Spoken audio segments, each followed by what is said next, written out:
He was a boy who looked at the stars and dreamed of truth. A man of science, a mind of genius, a heart full of doubt. He gave the world its most powerful weapon and spent the rest of his life trying to take it back. This is not just a story about war. It's a story about choices, about fear, about regret.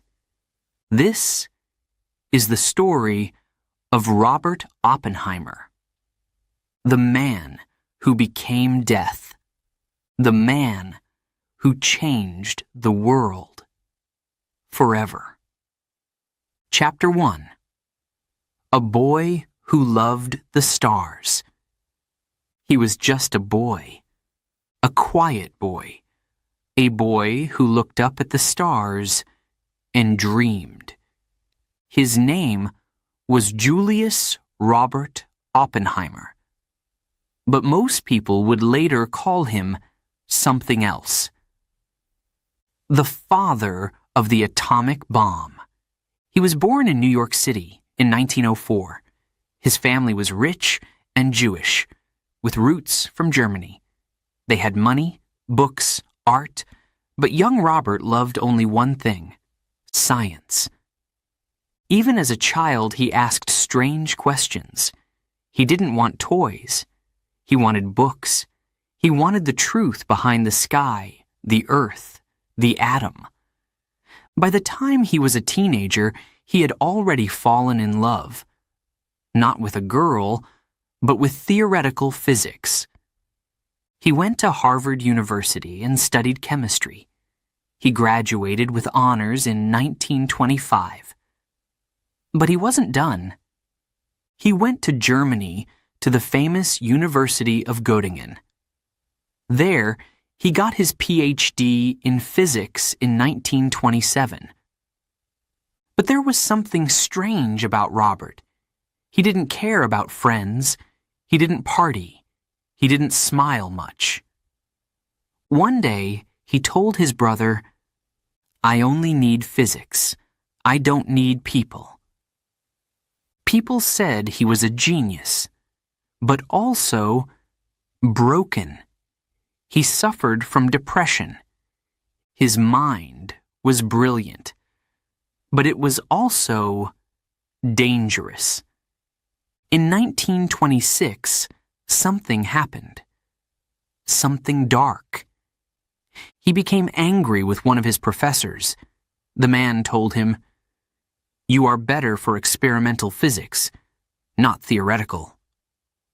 That hurt Robert deeply. So what did he do? He took an apple. He injected it with poison, and he left it on the professor's desk. Yes, he tried to kill him. But the professor never ate the apple. No one found out, except the university. They didn't send him to jail. They sent him to London for mental health treatment. That moment stayed with him forever. It was the first sign that his mind could go too far. But Robert was not just a scientist. He was also a man of many languages. He spoke English, German, French, Latin, ancient Greek, even Sanskrit. Once, he had to give a lecture in Dutch. He learned it in 6 weeks. He was fast, he was sharp, and in the world of physics, he was becoming a star. But no one, not even him, could imagine that one day this quiet boy would help build the most powerful weapon in human history. What happens when a mind full of stars turns toward war? Can science become a curse? Chapter 2. A Dangerous Mind. Robert was now a man. a young professor, a brilliant mind, a scientist who lived in books and silence. But behind his sharp brain was a storm.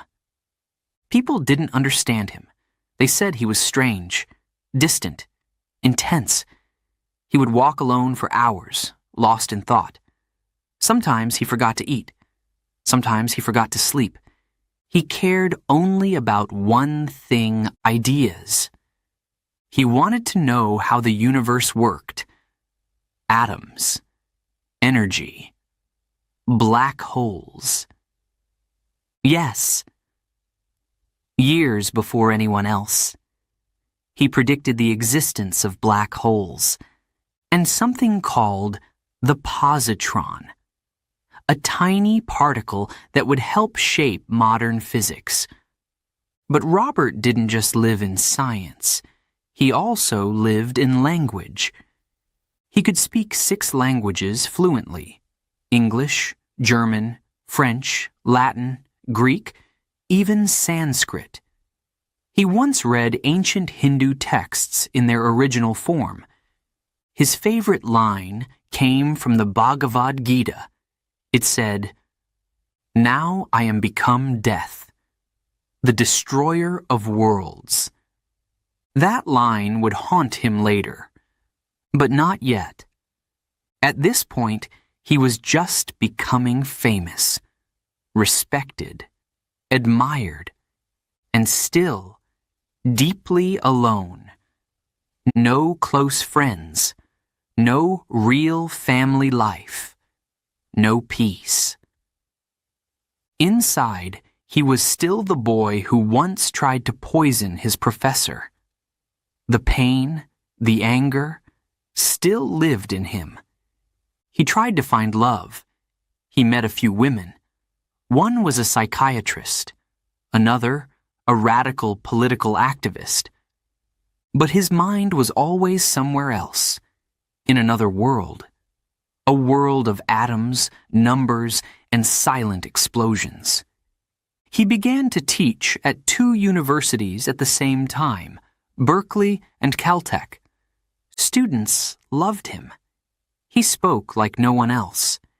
He made physics feel like magic. But something was changing, not in the classroom, in the world. It was the 1930s. Hitler was rising. Nazism was spreading. War was coming. And science was about to enter a new age, a dangerous one. In 1939, something happened in Germany. 2 scientists discovered something called nuclear fission. The atom could be split, and with that split came enormous energy, enough to light a city or destroy it. America was afraid. What if Hitler made a bomb first? And so they came to Robert. They wanted him to lead a secret team, to build a weapon using atomic science, to stop the Nazis, to change the world. Robert said yes. Why did he say yes? Was it fear, duty, pride? Or was it the thrill of doing the impossible? Chapter 3. A secret mission begins. The year was 1942. The world was at war. Germany had taken much of Europe. Japan had attacked Pearl Harbor. America was now part of the fight. And in secret, a new kind of war had already started. Not with guns, not with tanks, but with science. America was afraid that Hitler would get the bomb first, afraid that the Nazis were building something terrible. So they began a project so secret. Even most soldiers didn't know about it. It was called the Manhattan Project. The goal? To build the world's first atomic bomb, before Germany. They needed a leader, a scientist who understood the atom and could lead men. They chose Robert Oppenheimer. It was a strange choice. He had never led a large team. He wasn't a soldier, and some people didn't trust him because of his past and his politics. But he was brilliant and fast and full of fire. He said yes, and the mission began. Robert built a team of the greatest scientists in the world, famous names, big minds, men who knew how dangerous this work could be. They went to a quiet place in the desert, Los Alamos, New Mexico. No cities, no noise, just sand, sky, and silence. They built a laboratory there, hidden from the world, surrounded by guards, fences, and secrets, and they worked day and night, no rest, trying to solve one problem. How do you turn the atom into a bomb? They studied uranium. They studied plutonium. They made calculations. They tested machines. Months passed. Pressure grew. Every day, Robert changed. He lost weight. He smoked more. He stopped smiling. He knew what they were making. He knew it could kill thousands, even millions. And yet, he kept going. Why? Because the Nazis were moving fast. Because if they didn't build it, someone else would. Because they believed it was the only way to win the war. But one person said no. Albert Einstein. He refused to join the project. He said it was too dangerous. He warned, "This weapon will change everything. Forever." Still, Robert believed he was doing the right thing. At least, for now. What happens when a secret becomes too big to hide?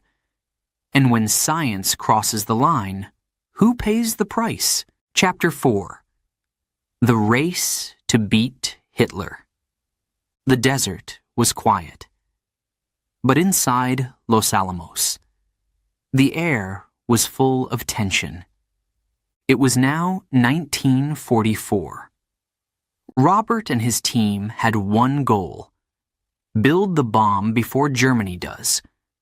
Every second mattered. Every formula, every test.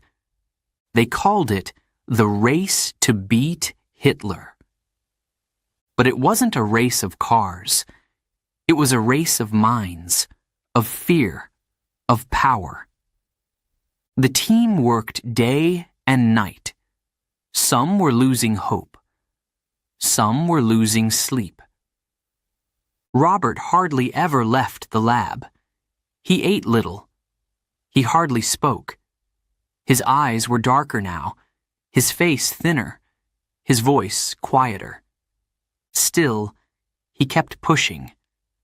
He told his team, "We must win this race. We must, or the world may burn." But some scientists began to worry. "What are we doing?" they asked. "What will this bomb do to people?" Robert had no answers. He only said, "Let's finish first. We'll think later." In July 1945, the bomb was almost ready. They called the final test Trinity. A code name, a secret, a moment that would change the world. They chose a quiet spot in the desert. No people, no homes, Just dry land and a tower. And on that tower, the bomb. The day was July 16th, 1945. The time, 5:30 a.m. The scientists stood far away, wearing dark glasses. Their hearts were racing. A countdown began.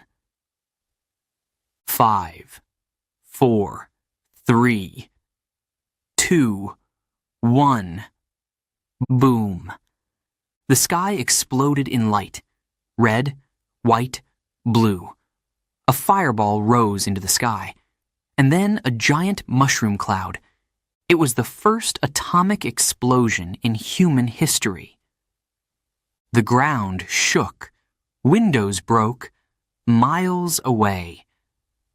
People thought it was an earthquake or the end of the world. But Robert saw it, and he whispered, "Now I am become death, the destroyer of worlds." Yes, he said that. A line from the Bhagavad Gita, from ancient India, words that meant power and sorrow. Some scientists cheered, others cried. Robert stood still. The bomb had worked. But no one smiled for long, because the next bomb would not be a test. It would be dropped on a real city, on real people, and nothing would ever be the same again. What happens when science wins, but humanity loses? Chapter 5. The bomb is ready. He had done it. After years of work, sleepless nights, burning questions. The bomb was ready. The test was over. The explosion at Trinity had shocked the world, even though the world didn't know it yet. Only a few people had seen it. Only a few knew what it meant. Robert Oppenheimer stood there, silent, the fireball still glowing in his mind. The earth had shaken. The air had turned to light. The desert had become a symbol of power and fear. And now, there was no going back. In Washington, the leaders smiled. The president, the generals, they all saw one thing: victory. They didn't see fire, or screams, or skin burning. They saw an end to the war. They saw a new world, one where America ruled with strength. Robert was invited to the White House. President Harry Truman asked him, "How do you feel, Mr. Oppenheimer?" And Robert said, with a voice that shook, "Mr. President, I feel like I have blood on my hands." The room went silent. Truman looked at him, angry. He didn't want guilt. He wanted results. He told his men later, "Don't ever let that crybaby in here again." Robert left, feeling empty. But the machine had already started. The military had plans. They had chosen 2 cities in Japan, Hiroshima and Nagasaki. Robert tried to stop it. He spoke to the generals. Why not show the bomb first? Drop it on an empty island. Show its power. Give Japan a chance to surrender. But they didn't listen. They wanted to end the war, now. And they wanted the world to know, America has the bomb. On August 6, 1945, the first bomb was dropped. The plane was called Enola Gay. The bomb's name, Little Boy. It fell on Hiroshima. At 8:15 in the morning, the sky turned white. In seconds, the city disappeared. Buildings turned to dust. Children vanished. People burned alive. Over 70,000 people died instantly, and thousands more died slowly, from fire, from wounds, from poison in the air. 3 days later, on August 9th, they dropped a second bomb. This one was called Fat Man. It fell on Nagasaki. Again, fire, screams, silence. Over 40,000 more lives gone. Robert watched the news. He read the reports. He saw the photos, black and white, full of pain. And he broke inside. He had built the bomb. He had followed the science. But now, he saw the faces of people, not numbers, not targets, not dots on a map. Children, mothers, elders, gone, because of what he made. He told a friend, "In some ways, I wish I had never done it." But it was too late. The world had entered a new age, an age of nuclear fear, an age of silence, under the shadow of the bomb. Robert had created something that could end cities, end nations, maybe even end the world. And yet, the leaders called him a hero. Some said he saved America. Some said he ended the war. But Robert did not feel like a hero. He felt like a man who had opened a door and now could not close it. What happens when you win, but lose your soul? What happens when the thing you build destroys what you love? Chapter 6. Hiroshima and the blood on his hands. The war was over, but the silence was louder than bombs. On August 15th, 1945, Japan surrendered. The world cheered. In America, people danced in the streets. They waved flags. They hugged strangers.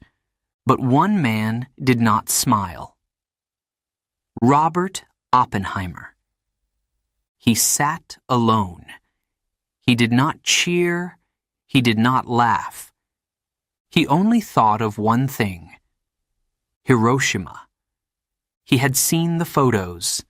A city turned to ashes, children with burned skin, houses gone, only shadows left on the ground. He saw black rain.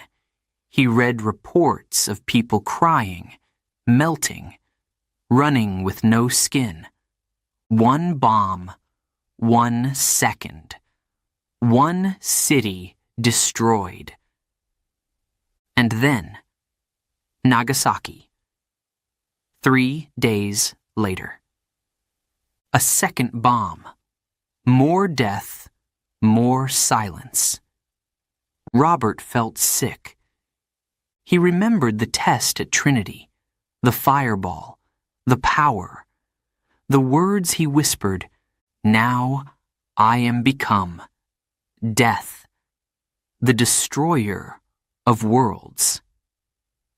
At the time, it felt like poetry.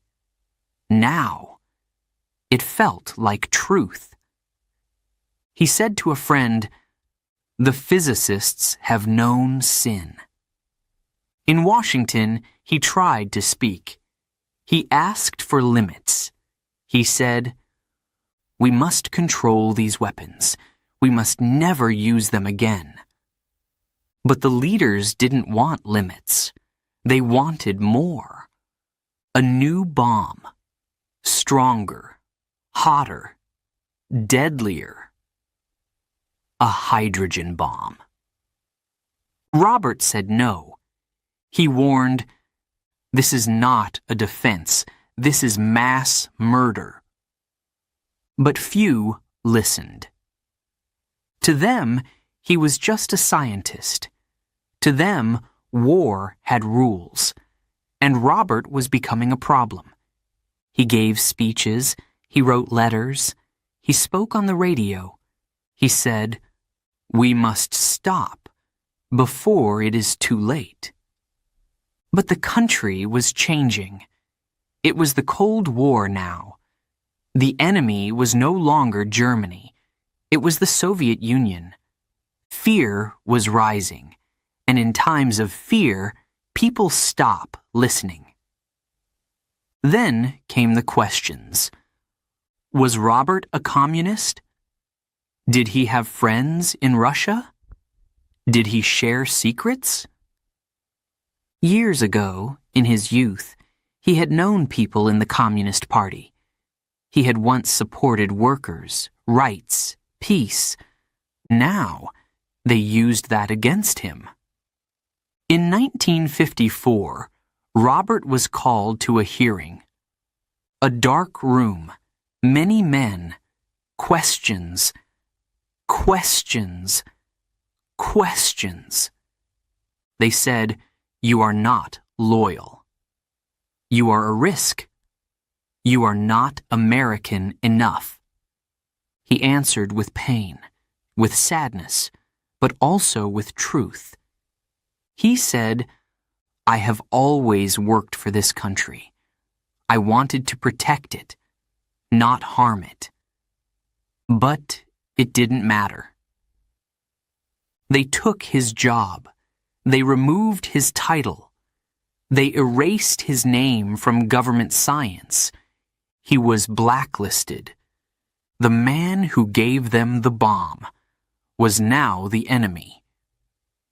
He went back to teaching, to reading, to silence. He gave lectures, wrote about peace, talked to students. But his voice was softer now. His eyes, tired. He had seen too much. In 1967, he died. Cancer took his voice, and then his breath. But even in death, his name lived on. Some called him a hero. Others called him a murderer. Some said he ended the war. Others said he ended humanity's innocence. And what did Robert believe? We may never know. But once he said, "In the end, we are not only scientists, we are also men. And men must answer for what they create." What do you do when your greatest work becomes your greatest regret? Can history forgive what science created? Chapter 7. From Hero to Enemy. At first he was a hero. The newspapers praised him. The generals thanked him. The scientists admired him. He had helped end World War II. He had built the most powerful weapon in human history. But soon, the world began to change. And Robert Oppenheimer became a problem. After the war, America was no longer at peace. A new enemy had appeared, the Soviet Union. It was the start of the Cold War, a war of spies, lies, and fear. The two biggest nations in the world were now in a race for power, a race for bombs. And in this race, science was no longer just knowledge, it was a weapon. The U.S. wanted a bigger bomb, a new kind of bomb. One that used hydrogen. One that was 1,000 times stronger than the one dropped on Hiroshima. They called it the H-bomb. Robert said no. He stood in front of the government and said, "We do not need this bomb. It is not a step forward. It is a step into the dark." He believed the world was already in danger. Another bomb would not make it safer. It would only bring more fear and more death. But his no came at a price. The government turned against him. They didn't want a voice of reason. They wanted control. And Robert had become a voice of doubt. Some called him a traitor.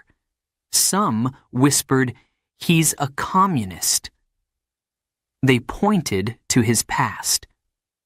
His wife had once joined the Communist Party. His brother, too. And Robert had once spoken at meetings about peace, justice, and workers' rights. That was enough. In 1954, Robert was called to a secret hearing. He stood in a room full of men in suits. They asked question after question. Did you ever help the communists? Did you pass secrets to Russia? Do you love your country? He answered them all. No, I never shared secrets. I always worked for peace. I love my country. But the truth didn't matter. Fear was stronger than facts. The hearing lasted for weeks. His friends came to speak for him. So did his enemies. They used his own words against him. They said he was not loyal. They said he could not be trusted. At the end, the decision came. Robert Oppenheimer would lose everything. No more government work. No more security clearance. No more influence. The man who helped build the bomb was now not even allowed to touch one. He went home broken. His name was still known, but it was now a name in the shadows. People were afraid to work with him, afraid to even speak to him. The same people who once shook his hand now looked away. He returned to teaching. He gave lectures at small universities. He wrote essays. He read books. But the fire was gone. He was still brilliant, still curious, still thoughtful. But he no longer believed he had a place in the halls of power. Years passed. And slowly, some people began to see the truth. They saw how fear had silenced him. They saw how politics had punished a man who once saved them. But Robert never asked for pity. He said once, "It is not easy to stand alone, but sometimes someone must." In the final years of his life, he watched the world grow more dangerous. More bombs, more missiles, more countries chasing power. And he wondered, was it all his fault? What happens when the hero becomes the enemy? And when the truth is no longer welcome? Who dares to speak it? Chapter 8. Fighting the monster he created. He had built the bomb, and now he tried to stop it. Robert Oppenheimer was no longer a hero. He was no longer part of the U.S. government. No more secrets, no more meetings, but he still had a voice. And he still had a mission: to warn the world. He spoke to students. He gave lectures. He wrote letters to leaders. He said, "This weapon is too powerful. One mistake, and we destroy everything." He believed the bomb should never be used again. He believed the world needed peace, not fear. But the world was not listening. The Cold War was growing. America and the Soviet Union were testing more bombs, bigger, louder, deadlier, in the oceans, in the air, underground. They built rockets, missiles, submarines with bombs inside. The danger was everywhere. One wrong move, and millions could die. And Oppenheimer knew. He helped start this. He once told a friend, "I feel like I created a monster, and now I cannot stop it." But he tried. He joined peace groups. He met with scientists.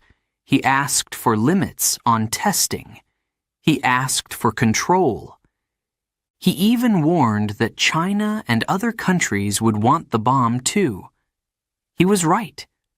But still, the world wanted more weapons.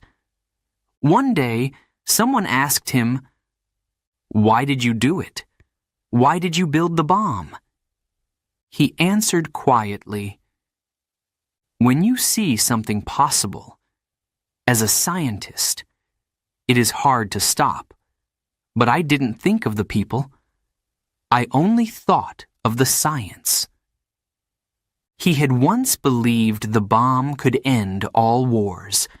Now he saw that it might end something else: the future. In 1960, he was invited to speak in Europe. He met with leaders, with young minds, with people who still respected him. In Europe, he was not hated. He was not feared. He was seen as a man of deep thought and deep regret. He spoke not as a man of power, but as a man who had seen what power can do. He told them, "The world has changed. We must now change with it, or we may not survive." He begged for science to be used for healing, not for war, not for killing. Back in America, things were still difficult. Some people wanted to restore his name. Others still called him weak or dangerous. But slowly, the world was changing again. People were starting to fear the bomb, not admire it. They saw its cost. They felt its weight. And some began to say, maybe Oppenheimer was right. But for Robert, it was late. He was sick. His body was weak. Cancer was growing in his throat. He found it hard to speak. But he kept writing, kept thinking, until the very end. He looked at the stars. He thought of atoms, of life, of fire, of peace. He once said, "We knew the world would not be the same." And he was right. The world had changed because of science, because of war, because of men like him. And even though he tried to stop it, the bomb was already out. Other countries had it now, other leaders, other enemies. He could not control it. No one could. But he hoped maybe someone, someday, would. What do you do when you cannot undo your work? Can you still stand for peace, even after creating destruction? Chapter 9. A Man Alone. And a world forever changed. The house was quiet. Books on the shelves, letters on the desk, a coat hanging by the door. Robert Oppenheimer sat in his chair, looking out the window at the sea. The waves moved slowly, like time, like memory. He was old now, thin, tired. His voice was weak, his body smaller, but his mind still full of fire. He thought about the past, the lab in Los Alamos, the fireball in the sky, the voices of men shouting, cheering, crying. He thought about the cities, Hiroshima, Nagasaki, the children, the silence, and his hands. "I feel like I have blood on my hands," he had once said. Years later, the blood was gone, but the feeling stayed. He was no longer called a hero, no longer a traitor. Now, people called him something else, a warning. They studied his life. They read his words. They asked, "Can one man change the world? And if he does, who decides if it was right or wrong?" In 1963, something strange happened. After all the pain, after the hearings, after losing his name, the U.S. government gave him an award. It was called the Enrico Fermi Award, a medal for science, a symbol of respect. President Lyndon B. Johnson gave it to him. Oppenheimer smiled, a soft smile, but he knew it would not change the past. The bomb was still here. The fear was still real. He accepted the medal. But inside, he knew, no medal can take away the shadows. In his final days, Robert read books. He walked slowly by the sea. He spent time with his wife, with his thoughts. He did not give big speeches. He did not seek attention. He had done enough. On February 18th, 1967, he died. He was 62 years old. Cancer had taken his voice, and then his breath. The world did not stop. The bombs stayed. The races continued. The fear grew. But something else remained too. His story. People still ask, was he a hero? Or a monster? A savior? Or a destroyer? Some say he ended the war. Others say he ended our safety. Some thank him. Others blame him. But all agree on one thing: he changed history. In the years after his death, many things changed. New countries made bombs. Talks of peace rose and fell. But one thing never left: the power of the atom and the fear it brings. And in every classroom, every science book, every lesson about war and peace, his name appears. J. Robert Oppenheimer. In 2022, even decades later, a movie about his life was made. People watched it, cried, debated. They asked, was he sorry? Would he do it again? What would we do in his place? Maybe there is no clear answer. Maybe history is not about perfect choices, but about difficult ones. And maybe, just maybe, Oppenheimer knew that better than anyone. He once said, "In some way, I have become part of history, not because I wanted to, but because I could not stop it." What happens when a man changes the world, and then the world forgets the cost? What happens when knowledge becomes power, and power becomes fear? The bomb was made. The world was changed. And the boy who once loved the stars became the man who brought fire to earth.